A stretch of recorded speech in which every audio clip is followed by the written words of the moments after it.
Hi, everybody. I'm Mike Vecchione. And I'm Greg Stone. And we are the Macaroni Rascals. It's a great new podcast. Me, my friend Greg Stone, we riff, we talk Italian stuff, we talk comedy. We basically just have a good time. Greg? Yeah, I think it's great, and you're great, and I love you, and we'll do more. I love you, and I love doing this podcast from the darkest corner of your apartment.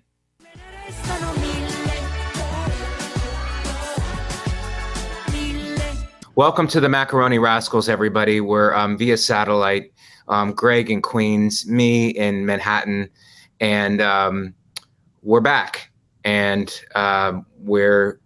Greg has his traditional Goomba cap on, and I've got my dark witness protection sunglasses on, even though I ain't no rat. And we're here, and we're here for you guys, and we love you. And the Patreon support is growing. The subscriptions are growing, and this is rolling. Dare I compare it to a meatball that is just becoming bigger and bigger and bigger. It started as a baby meatball, which is my new nickname, and it's rolling into a gigantic meatball. And it's just amazing. We're touched and from the progress that we're making and the outpouring of support from the internet community, which can be quite harsh sometimes, Greg. Not to us. I like the thought of a snowballing meatball. Yeah. Like a meatball, you roll down a hill, and it just keeps getting bigger and bigger, but it's not just meat, Now it's dirt and broken glass, right? And old rat parts. And that's what I think this podcast really is growing into, it's not just meatballs anymore. No, it's not. Rat parts. It rolls through a business like an office, and W-9s are attached to it now, and Bitcoin something. It's just wherever that meatball rolls, things are going to attach to it, Greg. That's a great point. Right. Paper clips and emotions. We're attaching emotions, which is like meta and weird, but somehow this meatball has... It's so meta right now. I'm glad you said that. Yeah. I put my sunglasses on too, because I like two cool dudes, Right. Two cool dudes with attitudes. Two guys who are just above it all. I think that's why people watch. It's because they get that we're just above it all. We're above it all. Yeah. Man. So how are you doing? I'm doing good. Big party last night at the Comedy Cellar. Whoa, right. Went downstairs. It was all the people were out to be seen and to see other people and to be seen. It was quite a scene. It was quite a big scene. It was you could get a tattoo, you could gamble, you could drink, you could eat. Like it was like a little what's that called? Soiree. Yeah, but it's like with all your vices are in it. Oh, a devil's den.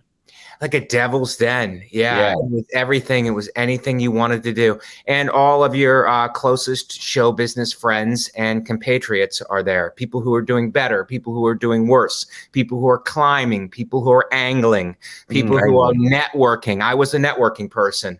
And what I was saying before the podcast to you, Greg, I would walk up to you, known you for years, love you, but it's not about love. It's about business at these things.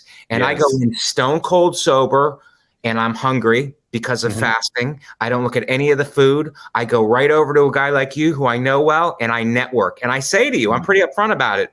I'm networking with you right now. I'm networking with you.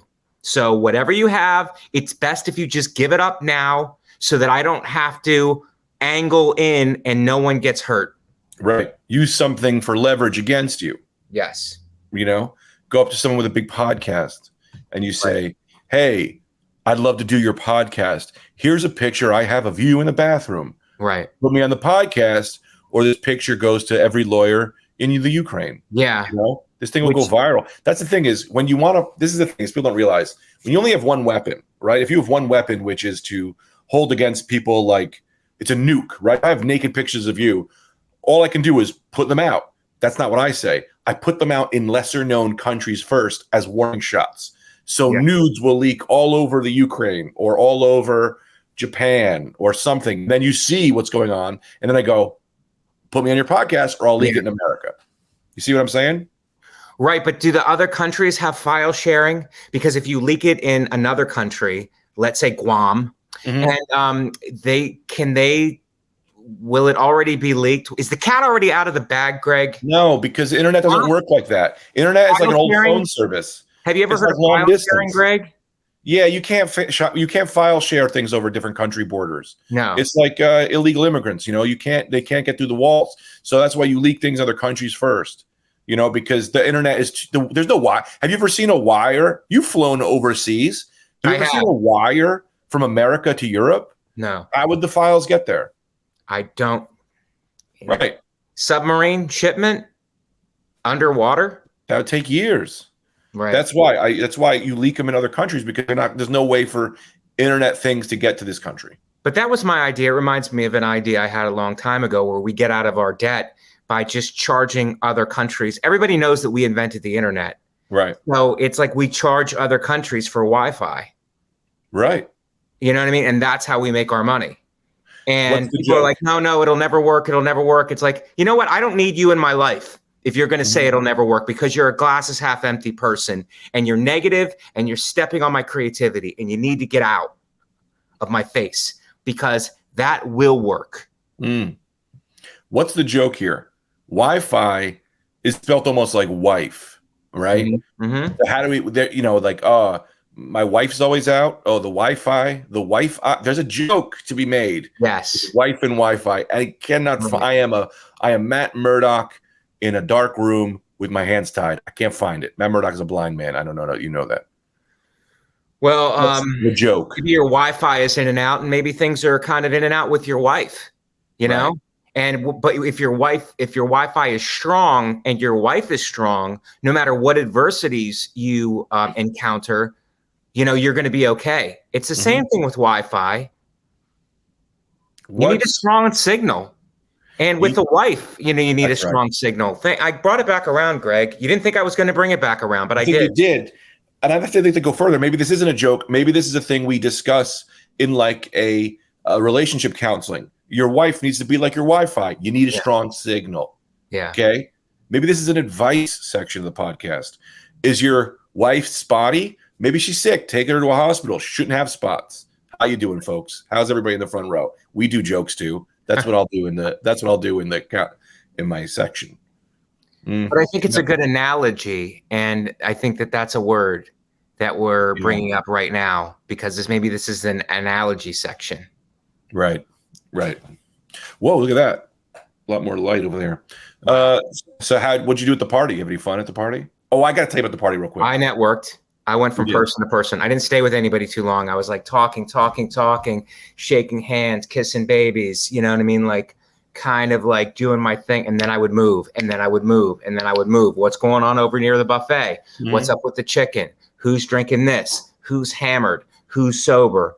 And then I went upstairs, downstairs, checked the bathrooms, kind of like a surveillance, kind of like, checking everything. And then got outside and met Katie Hannigan out there, and I texted her, "Meet me outside." Which I think is a song. It is "Meet Me Outside." And meet me outside. And I'm sorry, it's not a song. It's the "Catch Me Outside." Catch me outside, girl. Dr. Phil. Right. But meet me outside. Catch me outside. Catch me outside. Yeah. If you want to walk, you want to walk home. You want to get on this walk. You got to say anything in a hip hop way, Greg. It's cooler now. If you want to get on this walk. Did you walk home because you are afraid because there was a shooter on the train and you let the terrorists win?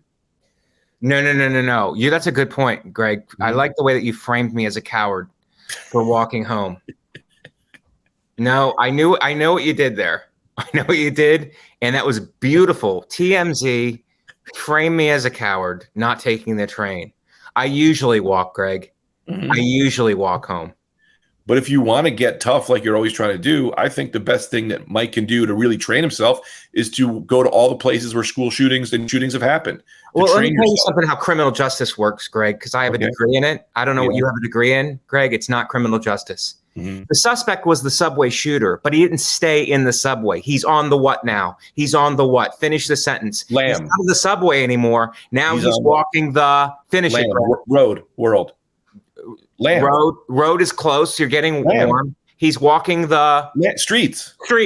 He's on the streets. And what did I take to walk home, Greg?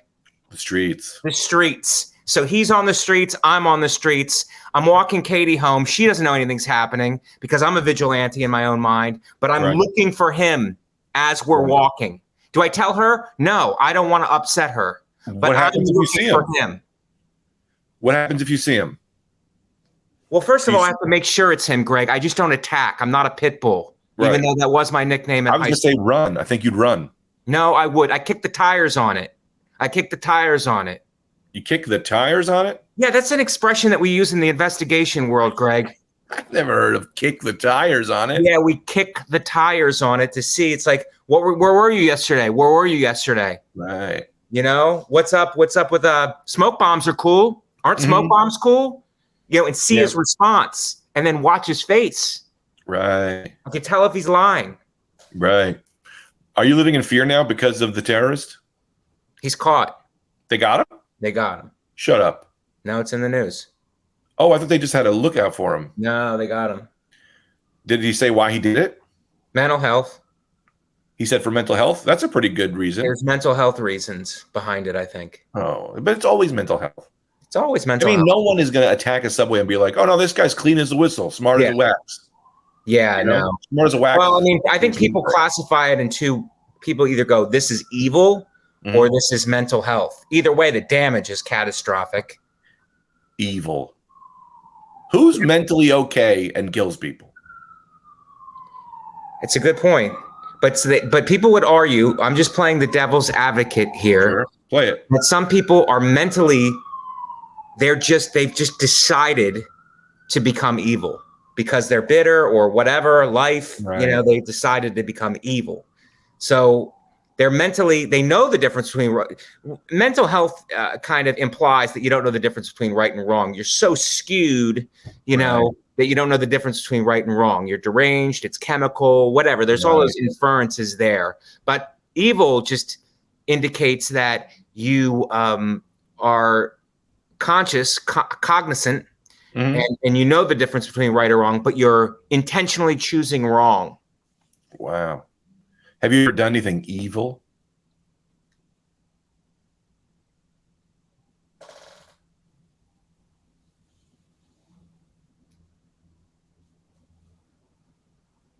I would have to say yes. Oh, Out of bitterness, I probably have. I can't put my finger on something right now, but I probably have done something. If we're defining evil as a bitterness, something caused by a bitterness, and you know the difference between right and wrong, but you do the wrong thing anyway, I would say yes. I would say yes.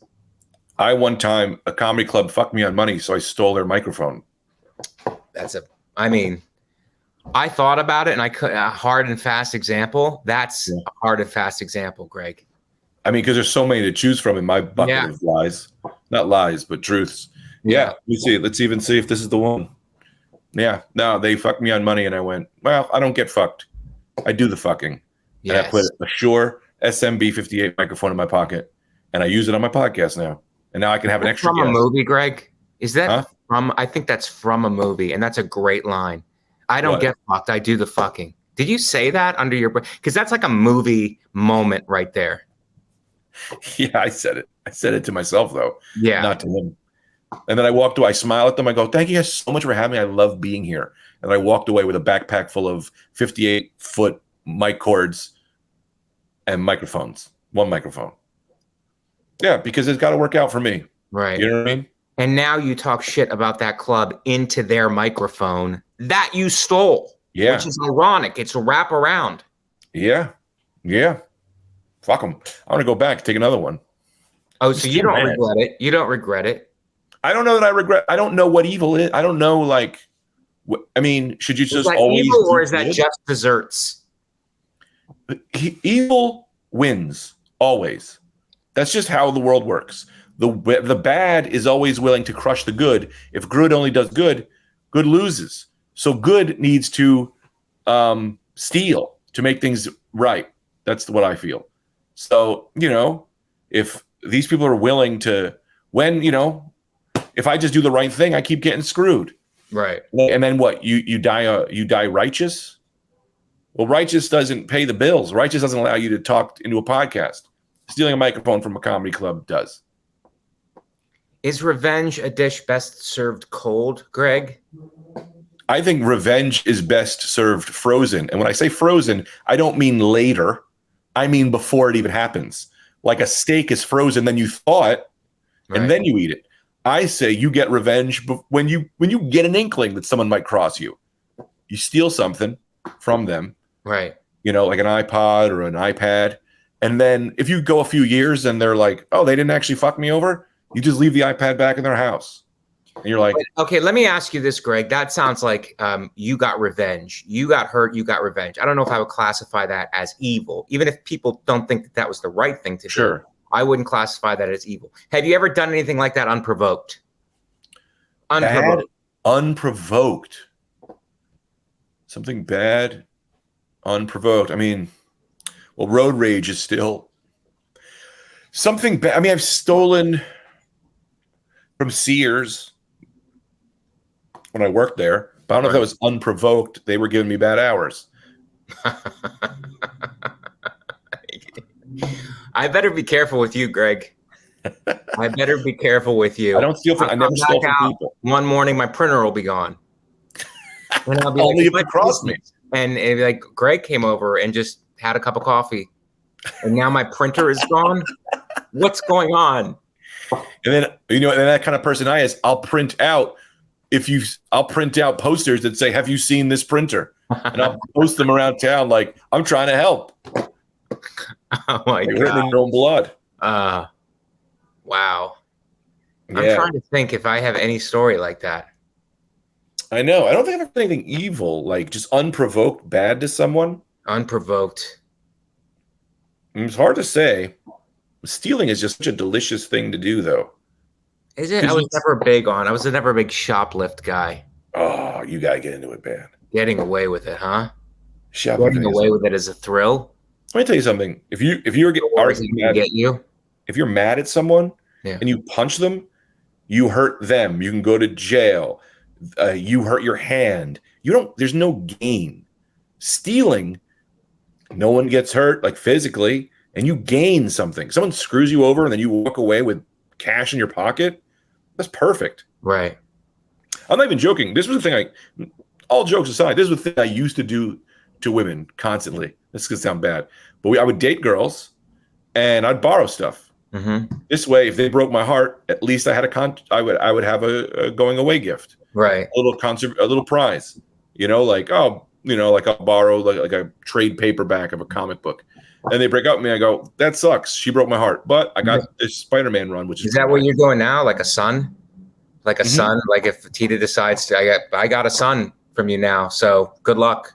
Good luck getting your son. Because I'm keeping him. I had a girl who broke up with me, and I took her iPod, and it had over 36 gigs of music that she liked. Wow, that's a lot of gigs. That's a lot of gigs. And look, she got away clean, but I got away with an iPod. She never asked for it back. If she would have asked for it back, I would have given it to her. But she knew she had to run as fast as she could away from this horror story that is a relationship with me.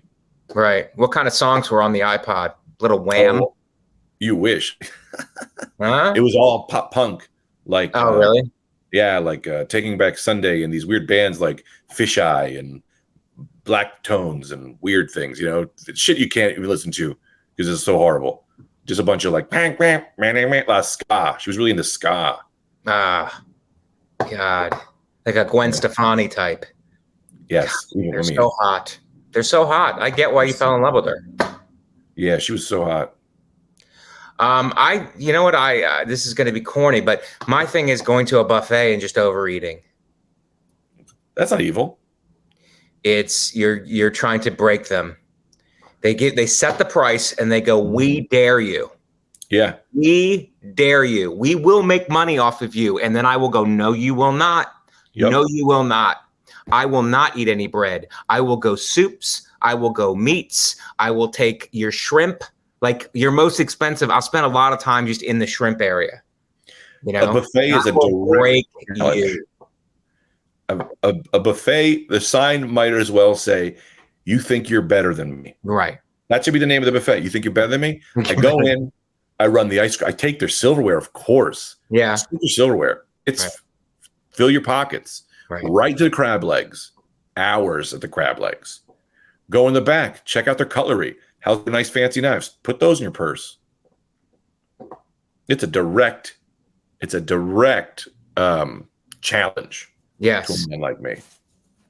Well, you go silverware. That's pretty impressive. I never thought of stealing their silverware. It's on the table. You can take it. Yeah. Don't eat Jell-O. I don't eat the froyo. All crab legs, all shrimp. You know the move. Yeah. They're trying to fill you up. They're trying to fill you up with garbage. Yeah. And then they try to do that move. They charge you for Coke. Like they try to do Coke refills. Right. Yeah. I'll drink the fucking lobster juice. That water that the lobster sits in. I'll drink that. The butter. Just drink butter. Yeah. You ever see people at a fucking buffet? Yeah, it's pretty. In a casino is pretty bad. Yeah. It's pretty bad. I've noticed that in a casino there's no one at the gym. Everybody's at the buffet. Mm-hmm. Problem, Greg. It's a problem. That world is all about. That's a bad world. The casino. It is a bad world. I'm in them a lot.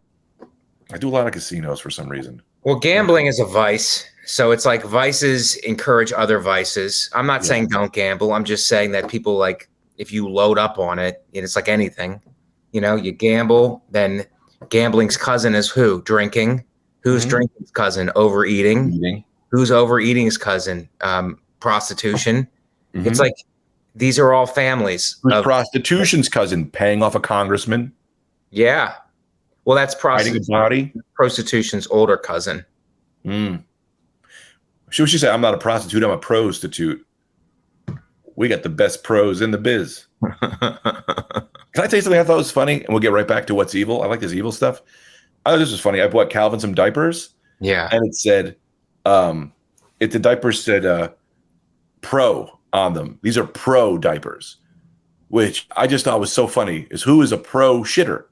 Who's a pro? What is the pro status? Yeah. The kid pooping his pants. These are babies in diapers, but these are the pro. These are professionals. No, hey, sit back, amateurs. They need better writers because I think it's just like we're the number one diaper. Feel free to go number two. I mean, come on. Top of your head, you just did that. Our diaper is number one. Feel free to go number two. Right. Boom. How about this? Our diaper is number one. Everyone else's is number two. Yeah, that also works. Yes. It's great. Yeah. I'll put them on your head. That's just my own thing. Put a diaper on your head. If he goes number two, the diaper changes color. Mood ring diaper. I think that's what they do. Do they really? Yeah, diaper turns blue. It's a blue line if he pees. And he poops. Yeah, but you got to check it. What if the diaper just lights up? Yeah, or an alarm sounds. Yeah. Wee, wee. That'd be good. Or red light, green light. Orange, if you're not sure. Caution, it might be coming. Yeah. Dude, sometimes they get some weight to them. It's nice. Yeah. It's like a nice heavy one, and you just want to throw it across the room. It's fun. You want to throw it at an enemy, probably, right, Greg? You want to throw it at somebody who screwed you out of money, or maybe a club who didn't. I have a bag full of just diapers. Yeah. But I'm always sitting like, man, who should I just I could just wing this at people. Right. I could bring this and just dump it in someone's car if they piss me off. Yeah. Fun move. Right. Or maybe you freeze them and give them to Calvin later for anybody who hurts him in his life. He could take them and throw them at people. That he has the ammunition then. Mm-hmm. You ever punch anyone in the face? Yes. Really? Long time ago. Can you tell me the story? It was just like a group fight. So, yeah. What was the group fight? It was high school. It was our friends versus another school, kind of. And I think one of our friends got whatever, and it just ended up being. But I took a punch too, so that was not pleasant. Well, from one of my own friends, friendly fire. Really? Yeah. You sure it wasn't something he was just holding against you for a while? I was waiting. Maybe. It could be. He didn't come clean, but yeah, it was all over the place. I think he pulled back a little bit before he finished, but he did make contact. Did it hurt? It hurt. Yeah. It's not pleasant to get punched in the face. Yeah, I've been punched in the face. Have you? Well, in Newark, isn't that how your town indoctrinates people? Yeah. Well, I'm from Bloomfield, but I'm a block out of Newark, so it's smooth enough. I was riding my bike one time, and this kid, I was in 6th grade. Kid chases after me. He goes, "You got beef?" And this is when that saying, I'd never heard that saying before. Yeah. And I went, "Beef? Like in the fridge? I got beef in the fridge? What are you talking about?" And then without saying anything, punched me in the face. 6 stitches in my eye. Wow. He had a ring on, 6 stitches. And I went, "What the fuck?" I had no idea what was happening. And then he ran away. And then I went home and I went, "Someone punched me." And I punched me in the face. And I was bleeding. I had to go get stitches. And my brother ran outside and chased the kid down. And he found out who he was. And he beat him up every day for 1 year. Your brother beat him every day for 1 year? For 1 year, my brother beat him up every day. He went to school every day. We just slam him into a locker every day. That's pretty good. Yeah, I mean, it was great. It was great. My brother. I wish I had a great story like that. I didn't have one. Mine was a muddled. It was, I forget even how it started. Somebody was talking about our friend, we're friend, we confronted them, and then it just, everything broke out and was a blur. And then I ended up getting punched in the face. Oh boy. Yeah. But afterwards, like we sat around and talked about it. You know how you do it afterwards. You just sit around and reminisce, like talk about it and what happened and everything. Kind of like a battle story or something. But getting punched in the face is like jolting, kind of like, it's like football. You know, you ever play contact football? It's like that hit, like a hit is like you initiate, even if you initiate it, like you're going to get hurt too. Yeah. So it's like that. It's like that collision. Yeah. I don't think a lot of people have been punched in the face before. Now I'm thinking about it. I've been punched a few times, but right. I think everyone, and it trauma. I mean, it was like kind of a little traumatizing as a kid. Well, it's like most of my experience from collision sport, like a collision sport, like football, wrestling. So, but collision sports it's like the kids today in football, like they don't practice during the week. They wear pads and helmets because of, or just helmets because of injuries and stuff. But that wasn't like, that would have changed my high school experience playing with no contact during the week. During the week, it was like going to school. Like I know at the end of this day, there's going to be contact. At the end of this day, I'm going to be buzzed in my head from contact. Yeah. I think is though, I think that's injury and toughness, but there's something about getting punched that psychologically fucks you up a little bit. Well, yeah, there's something different about it because in terms of, you don't know, there's all this, football is a structured sport. Like that, these other sports are structured sports. There's rules and there's control. With a fight, you don't know what's going to happen. Like somebody could hit you with a board, or somebody could pull out a knife or something. You know what I mean? It's like, you don't know. It's the unknown that's different. Dude, I just fight story one time. I don't remember exactly what happened, but some kid wanted to fight my brother. The kid was not, my brother's 6'3". The kid was like 5'6". He was smaller than me. And he was like 5'6", 5'7". And I was like, I could have easily beaten this guy up. And my brother is a way tougher version than me. So the kid calls my brother, like, you thought he was hitting on his girlfriend. My brother's like, I ain't hit on shit. The kid was like, hey, come to the high school. We're going to fight. So my brother goes, Greg, come on. We got to go fight someone. So we walk 5 miles to the high school. And I think like 4 of our friends came, whatever. And the kid goes, don't bring anyone. And my brother's like, I'll bring my brother. So a couple of my friends show up. He shows up with like 10 people. And I'm like, what the fuck is this? So my brother's standing at this kid, and the kid goes, what the fuck? My brother goes, man, shut the fuck up. He's like, my brother's like a senior. This kid was like a sophomore or something, you know? And he's like, the kid looks at my brother, and my brother's like, I don't want to fight you. I don't want to fight you. Because my brother knows. He's like, I'll kill this kid. And the kid goes, fuck you. And then my brother blasts the kid in the face.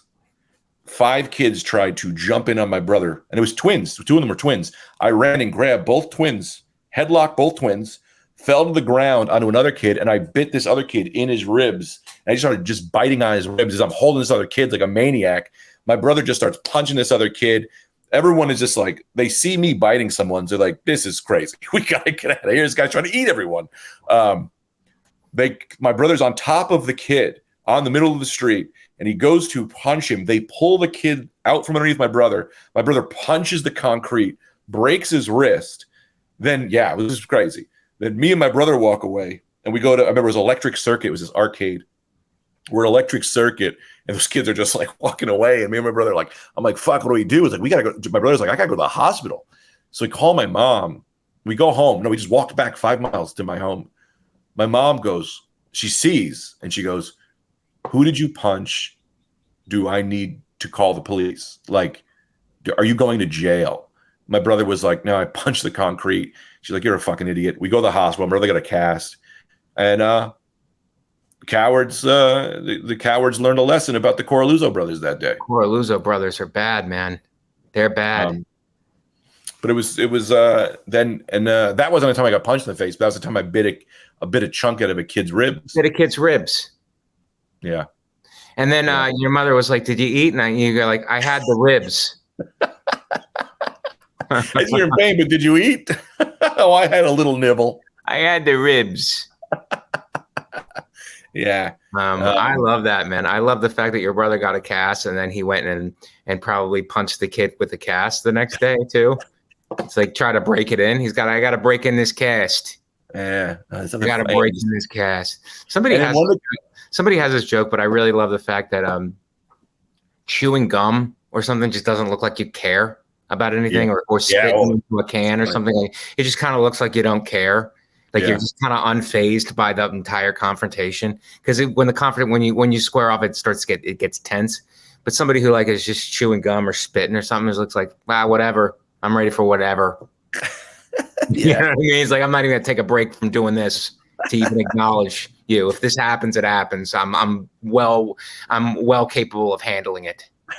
Yeah, gum is the ultimate arrogance. Gum, spitting. You know, it's like cool. Yeah. Cigarettes too. That's why I always have a fake cigarette around me at any time I just go. A toothpick. A toothpick's another thing where it's like, I'm not even going to stop picking my teeth to address this. Yeah, that's cool. It's cool. Can I tell you another fight story? Sure. I got another one loaded up. Sorry. On Shannon's podcast, she has a podcast about fights and ghosts. I did the ghost parts. I didn't know we were talking about fightings. Yeah. She should have had me on the one because I don't believe in ghosts. So I was like a horrible guest. Yeah. I was like, no, maybe you beat somebody up so bad they became a ghost. I don't know. You have to work these podcasts to your advantage, Greg. Work to your strengths. I'm on a bus. So I did a school trip in high school to ski trip. Now, the ski trip were all the North End kids from my town, which were better off. They had money. I was the only South End kid, but I had some friends in the North End. So I was like, they're like, let's go on the ski trip. And I'm like, okay. So I go. They end up putting me in the back of the bus with this other school. It was a school. It was Cherry Hill, it was a South Jersey school. Yeah, I know Cherry Hill. Yeah, we shared a bus with them for some reason. Yeah. And I sit next to this girl, and I remember this girl. Man, it's an overweight girl. And we're sitting, and these guys in the back start hitting there's like a TV, hitting the monitor with spitballs, then started hitting her with spitballs. And then I'm like, I just look at her and she's like tearing up in her eyes. And I'm like, I can't stand for this, right? So I stand up and I go, who's being the douchebag? Who's being the fucking douchebag hitting the girl with fucking spitballs? And this dude stands up. He must have been 6'9". I sort of got he didn't have a shirt on. He was glistening. His abs ripped, dude. He goes, I'm being the asshole. And I go, well, Greg, you have bit off more than you could chew. So I hold the sides of the railing. He gets up to me and he goes, what are you going to do about it? So I lifted myself up with both arms, kicked him with both legs. As I kick him in the chest, he grabs my pants. I had Jenko jeans, which were extremely large, pulls my pants off of my body. So now I fall on the ground. He's on top of me. And I'm like, oh my God. And he's like, I'm just bobbing and weaving, trying to get away, but I can't move my legs. I got no fucking pants on. I'm trying to cover my penis because my penis is exposed. You know, I got with tighty whities on. I'm like, I'm dead. I just see him. His fist is like this, and he is about to kill me. And I just hear, not today, motherfucker. My friend Taco, who is a science teacher now, he was about 110 pounds back then, flies through the air, wrestles him to the ground like a squirrel, just like all around his body, kind of gets him to the down. They kind of break the fight off. The kid took my pants and threw them out the window. So now I just wear my pants. So now I'm sitting back next to this girl with no pants on. And she looks at me and she goes, you didn't have to do that, you know. And I remember I looked at her and I said, no one should ever treat a beautiful woman like you. Like that. Like I just said some romantically crazy shit. She kissed me. We kissed. We made out. We made out. I'm not even kidding. We made out. I didn't even find this woman attractive, but I felt that the moment was there. Like that. I was like, you got to go through. You got to live this, if not for her. You know, like this is a for her thing. She takes her hoodie off, and she was so big that her hoodie, I just wore it as pants. I'm not even kidding. I put her hoodie, I put my fig through her legs of her pants, and I just wore a shirt on the top and like a double reverse move. And I sat on the back. I just sat when we got to the place. I was able to get to my suitcase, which was below the thing, and I put snowboard pants on for the rest of the weekend. That was that fight story. That's a great one. I had one similar to that where I was at a McDonald's. And these kids were just, this girl was just dressed different. You know, she was like a goth kind of girl or something. They were just dressed different. And these kids were like, just, they started saying ignorant stuff to her. And I could, she, like, did the same thing where she like put her head down. Right. It's like, I could tell like she was hurt by it. I said, cut it out. Don't do that again. And they were like, who's talking? It's like, I said, but I didn't go to a fight because I just backed them down. Yeah. You know what I mean? Like it started a confrontation, and I was like, you're going to have a problem. Like if I'm not like a big talker type guy, but I could see that she was like, he was like very like hurt by it. Mm-hmm. You know what I mean? And like was waiting in line, like couldn't leave. We were all in line, and they were just like kept coming. So it's like when you see something like that, it's like, okay, I gotta. Yeah, you have an ice cold demeanor about you. You say, and then it's like and then my friend came, and we both were doing it, and then they backed way off then, and then so we backed them down, and then afterwards, like a couple more friends, where like the girl was smiling, like she was like grateful, you know, and then it's like and then some of my friends were like, go get her number. I was like, let's not turn it into, it just went from Valiant. Let's not turn it back into creepy. Right. You know? Yeah, but you're making their life, you know, it's a great story for them. Maybe not, you know? No, it's not a great story for them because they're being humiliated, and then somebody takes their back, and that's good. But the whole thing is like a bad experience for them because like the girl you were with, it's like, she feels humiliated that they're throwing, like if she was popular, they wouldn't be throwing spitballs at her. Like if this girl was dressed like a popular girl back then, like they wouldn't be doing that. They would be like trying to hit on her or like saying nothing or like being nice. Like they wouldn't be so derogatory towards her. So it's not good. They feel bad. No, you're 100% right. I never thought of it from that perspective. I just thought through the perspective of, man, I'm a hero now. Well, yeah, you're thinking from your own narrative, Greg, which is I'm a prince, you know? Yeah. I'm a valiant prince. Yeah, for sure. No, you're right. Yeah, I've been in a bunch of these. It's crazy. I didn't really think about that. I don't think a lot of these cowards in comedy have been in fights before. Well, you came from probably a wild, like that part of Jersey is like pretty wild, right? Pretty wild. Yeah. Pretty wild. I remember we had a gang tried to beat us up one time. A friend of mine, just like a bunch of kids got out of a car. My friend looked at like, it wasn't even my friend. A kid I barely knew. We were like half friends, friend of a friend, stared at some girl. Next thing we know it, 7 cars showed up and like 5 guys out of each car got out with dogs and shit. And then we all ran. But that kid didn't run. We didn't know he didn't run, and they beat him up. And the dog bit him, and he ended up being okay. But you got to run if 5 cars show up. 5 cars. Nuts. It was like a real gang thing. It was a SWAT team. You guys tried to fight a SWAT team. My crew knew to run. So Greg, let's bring it back to the party. You're at the party. I'm networking. I see you. We're talking business for a while, which was pretty. You know, on the lines of sexy. I pull you out of a crowd and you turn to the group that we're with and you go, we have to talk business. And then we walked out together. Did that make you feel powerful? It made me feel cool. Yeah. In front of everyone else that we just went, let's go out here. I thought you and me were going to say nothing and just go, hee, look how cool we are. Look at that move we did. Right. But the point is at a party like that, you have to let other people know that you're talking business. Right. Because we have business to discuss. We should have had T-shirts that said "Ask me about business." I got business.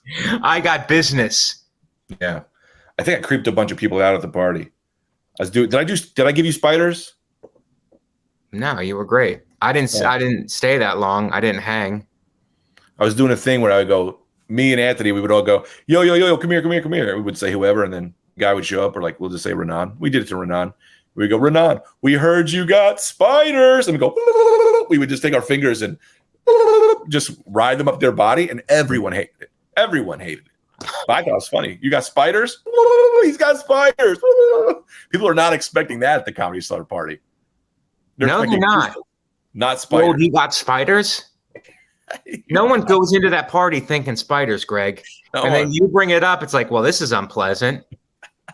Yeah, but you don't know. You're out for your own, it's like you're biting their rib. Right. It's like you're verbally biting their rib. Well, you have two of their friends in a headlock. They're there trying to make business deals, get a Judd Apatow movie. Right. I'm there just trying to infest their bodies with spiders. Yes. Perfect. They hate it. So then we're upstairs, and were you upstairs with us? It was me, Louis Katz, Graham K. I know I'm name dropping. Name dropping. But we were up there, and then it's so crowded downstairs. So you go upstairs, and it's like sensory overload. You see so many people that you haven't seen for so long because everybody's on the road. They're back in the city. You never see these people a lot of times for months. I don't know if the Macaroni Rascal fans, the Patreon subscribers, really know that, but it's like you don't see people for months, and then it's like everybody at once. So it's an avalanche. Too much. It's an overload. Well, I kept trying to do this joke that no one found funny or even got, but Craig Robinson was there, who I don't know, but he's around. He was there. So I just kept pulling people aside being like, hey, I think I know that guy from The Office. But I'm trying to say like my office, like the office job. Right. But everyone was like, no, he was on The Office. Yeah. So I just kept going, don't we know that guy from The Office? And don't I know that guy from back in The Office? And they were like, yeah, he was on The Office. And I went, you don't get the joke? No one got it. I think now no one gets it. Right. Yeah, I think I work with that guy at The Office. And they were like, were you on The Office? You guys don't get, no one got the joke. No, they're trying to figure out if you can catapult them to the next hit sitcom. If they can get you, if you can get them in Hot Tub Time Machine 2. Right. Right. So, no, I saw Craig Robinson. I think it's funnier to go up to people and go, hey, Craig Robinson was asking to talk to you. And they go, really? I've never met him. It's like he was asking for you by name. He watched your set, and he said, I don't know what it's about. It's better to go, I don't know what it's about. Right. But I do know that he did say your name and that he wants to talk to you. Yeah. Oh, my God. I was at Sirius XM the other day. I walk by. All of a sudden, there's like a gaggle of people. Yeah. And I'm in the middle of the people. And I turn around. Guess who I'm staring eye to eye with? 3 Mike feet. Tyson. Close. Mike Tyson. Close. Ludacris. Closer. Kanye. Closer. T.I. A little bit closer. Lil Baby. I don't know who that is, but I bet it's closer. Mark Wahlberg. Oh, my God. Mark Wahlberg. And I look at him and, oh, my God. And he's on a phone. He goes, hey, like he said hello to me. And I went, wow. That's a class act. That's a class act. And I watched on the plane. I did a whole binge watched Wahlburgers. Yeah. I watched the series. He has like 15 businesses, that guy. Yeah, he's got a lot of money. He's got a lot, but he has a lot of businesses. So it's like, it shows him running all of his businesses. Like he's a big Christian guy. So he gets up like at 6 a.m. and like works out. Like he's like one of those guys who sleeps 4 hours a night probably. And he just like acting and 15 businesses and companies and Wahlburgers and this and clothing lines and stuff. It's like, he's just like a massively driven guy. By the way, I think one of the best movies I've seen is The Other Guys. It's one of the best. It's one of the funniest, most well-written. Every scene is hilarious.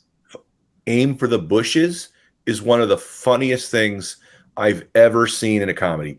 Aim for the bushes, aim for the bushes, aim for the bush, and then they just die. It's the best. And there's no bushes. It is the funniest. I watched it with my sister. It wasn't even my first time watching it. We were howling. It just is the funniest. It's so good. That whole beginning could have been a movie of The Rock and Samuel L. Jackson. Yeah. It's a whole movie. That's a whole movie. Derek then Jeter is an interracial angel. he's a biracial angel. That's so great, man. I mean, that's a Gator. Gator doesn't play. Yeah. It must be, I mean, it's obviously them. It's Wahlberg. It's everybody who's in it. But it's like, I mean, who wrote? That's Adam McKay. That must be Adam. Adam McKay and Will Ferrell. Real. When they worked together, they were unbelievable, and now they're not working together anymore. Yeah, I mean, what are you gonna do? I mean, Will Ferrell is great in other movies. Right. He's great, but he's like when he's with Adam McKay, they're a magical team. It's unreal, but it'll come back around, hopefully. Well, I heard, and I don't know if this is true, but Will Ferrell was supposed to be in that Lakers show, and they recast him without telling him.